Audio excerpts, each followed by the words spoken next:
All right, closing out Relayer. To Be Over. That's what we're on, closing this out. What is going on with this track? To Be Over originated when Anderson spent an afternoon at Howe's house in London. As the two discussed what music to prepare for the album, Anderson told Howe of his fondness for a melody Howe had written and had sung to Anderson before. Anderson also had the initial lyric, "We'll go sailing down the stream tomorrow, floating down the universal stream to be over." Howe gained inspiration for the track from a boat ride on the Serpentine Lake in Hyde Park in London. From the beginning, he thought the song was really special, and Anderson agreed to develop it further. Howe had come up with the music for this particular section in the late 60s and took a riff from a track by his earlier group, Tomorrow. Anderson described To Be Over as strong in content but mellow in overall attitude. It's about how you should look after yourself when things go wrong. When the song's lyric was being finalized, Howe suggested having the line, "She won't know what it means to me," follow, "We go sailing down the coming streams." But Anderson changed it to be over, we will see. A change that Howe thought was creatively disguised to make a broader lyrical statement. All these words are just over my head. This is why I don't pay attention. I don't, I'm just like, huh? Things that I need to read a million times. Mraz felt constricted to perform an improvised keyboard solo for the song. Felt constricted to perform an improvised keyboard solo for the song, so he wrote down a counterpoint solo exactly like a classical fugue to blend his keyboards with the guitar and bass. He had written an initial version on paper in an evening, yet the band expressed their wish to change the key of the song for the section, causing Mraz to spend several hours rewriting it overnight. Okay. All right. Well, let's just get to it. Here it is, To Be Over. Bam.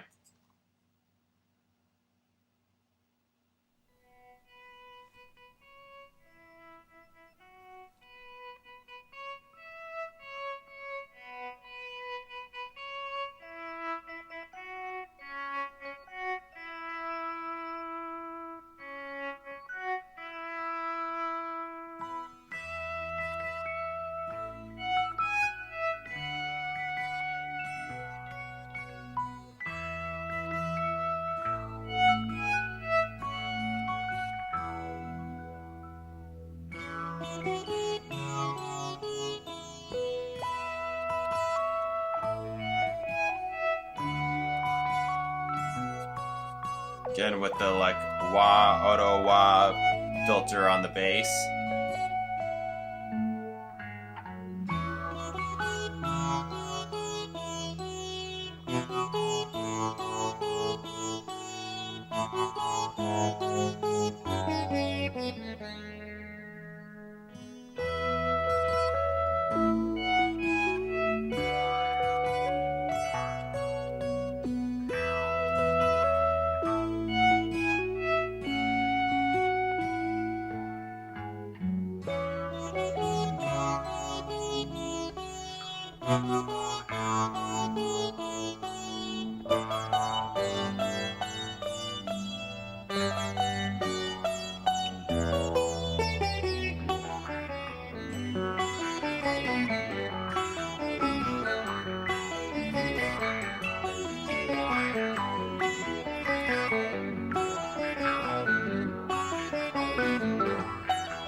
This is the song you used the jazz bass on, right?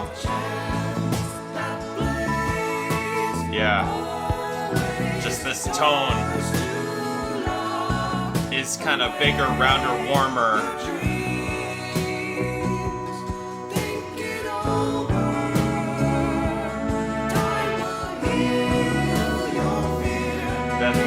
Pretty Rickenbacker.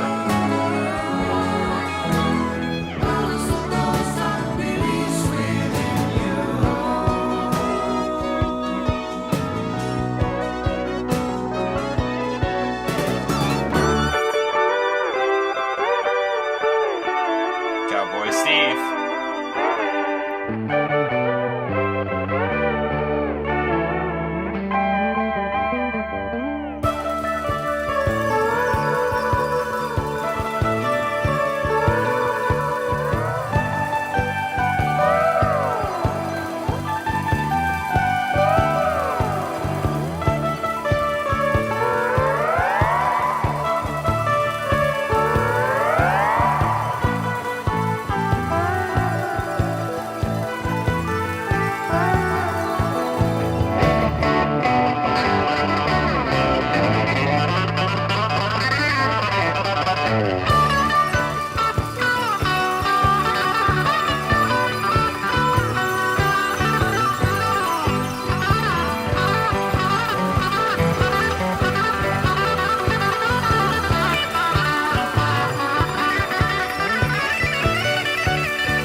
There it is.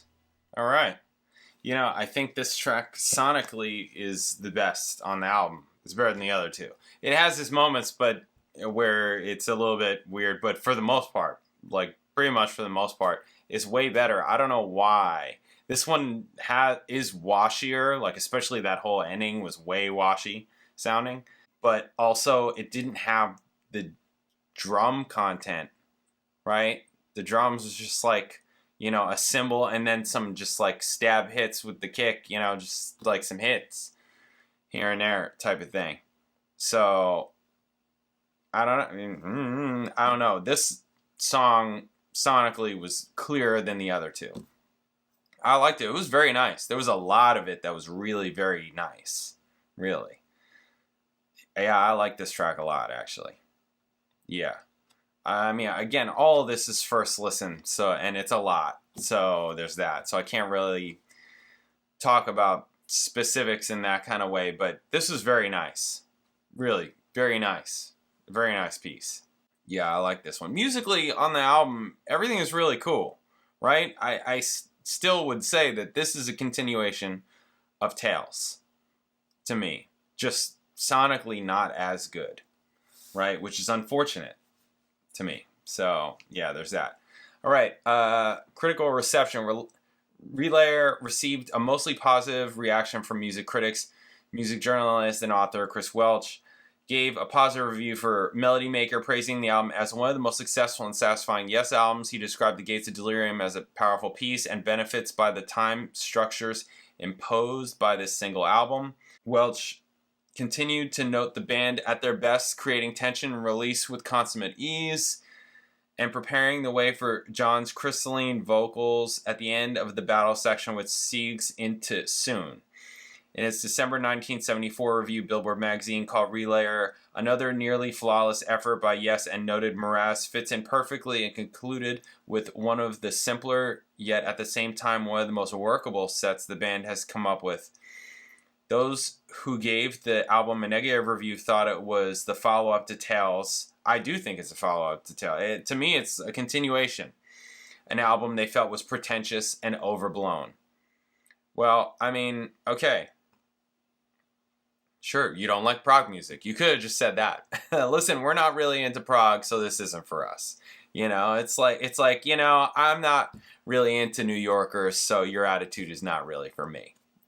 Kind of thing, you know, it's like, okay, you know, it's like you don't need to, you know, it's like, okay, you're not into New Yorkers. That's fine.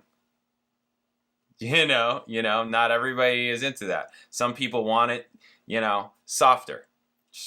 Okay, fine. All right. In a retrospective review, AllMusic rated the album 3 stars out of 5, stating Yes had little incentive to curb their musical ambitiousness at the time. The album alternated abrasive, rhythmically dense instrumental sections featuring solos for the various instruments with delicate vocal and choral sections featuring poetic lyrics devoted to spiritual imagery. Okay. Howe described the music on Relayer as very modern European style of music. European style, okay. And Patrick brought in a South American flavor as well. Where? I guess where specifically are you talking about in that kind of way? It was a very international record. Squire thought some of the interaction between his bass and White's drums was better than anything heard on previous Yes albums at that point. Yeah, I thought that a lot of Gates of Delirium, they were like lockstep. They were just working together, like as one. It felt that way. Even with the whole sonic issue, like you could tell that there were just spots where both of them were really on it together. I mean, to me, White is their drummer, right?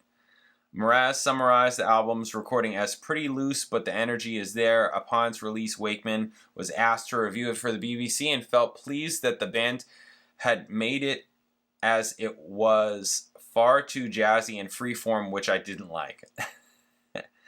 Had the group recorded music more melodic and thematic, he would have felt angry, as it would have been the direction that he thought Yes should have adopted.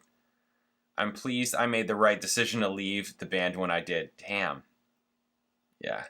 And again, I feel like he probably would have been better suited. I feel like. I mean, there's some of like the Moog stuff, you know, that was a little bit, you know, chicory-y to me that Patrick Moraz brought in.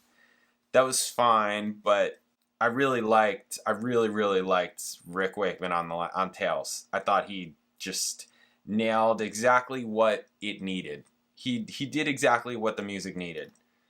He didn't do too much. It wasn't overpowering. He filled in sonically where it really needed to go. So cool, there it is. Yeah, I mean, I think it's cool. I think it works. My only critique again is the sonic issues, specifically with the first two tracks. Really, specifically with the first two tracks. Yeah, it's like Eddie Offord gave up or something. He's just like, I'm done with this. I'm sick of working on this kind of stuff. I'm over it. I want something else. So yeah, that's that. Dig it. And yeah, to me it's a continuation of Tails, which musically is not a bad thing. It's not. So there it is. All right, up next. It looks like they didn't come out with anything until 77. Like they had some compilation stuff and then Going for the One, which I have done, right? I've done Going for the One that was requested. That was a full album request. It looks like Rick Wakeman came back for that. Wow. So Patrick Moraz just did the one album? Really? Is there anything that I'm missing? Like any kind of... So this was 74. Yeah, they didn't do another live album until 80. Yeah, that was it. So that is what's next. It's Going for the One. I already did it. I'm kind of like, do I do it again? Feels like the right thing to do just because I'm going in order and it's like seeing the progression. You know what I mean? So I don't know. Maybe I will. Maybe I will. I remember liking it, right? Wondrous Stories, Awaken, Parallels, Going for the One. I probably should. Probably should. Anyways, you guys are going to be commenting whether or not I should on this video, and I'll have already made the decision and done it or not by the time you watch this. So don't worry. While I'm seeing the comments, it doesn't really matter. It doesn't really matter. I'm making the choice anyways. So I feel like I should. So it's not that, you know, it's not that long. So anyways. All right, cool. Yeah, I mean, there it is. Relayer. Awesome. Catch you later.